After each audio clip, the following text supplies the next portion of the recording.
মনে রাখবেন, রবের রহমত ছাড়া কেউ কিচ্ছু করতে পারবে না। যারা নামাজ পড়ে তারাও খায়, সেটাও রবের রহমত।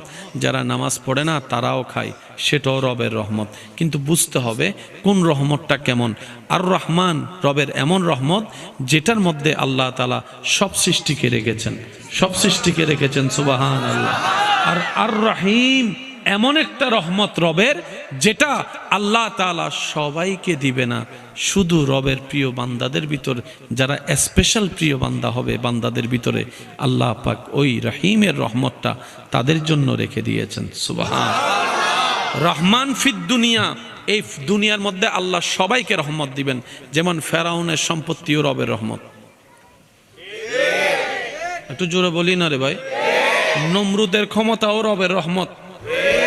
আর একটু জোরে বলি, আইয়ুব আলাইহিস সালামের শারীরিক অসুস্থতাও রবের রহমত।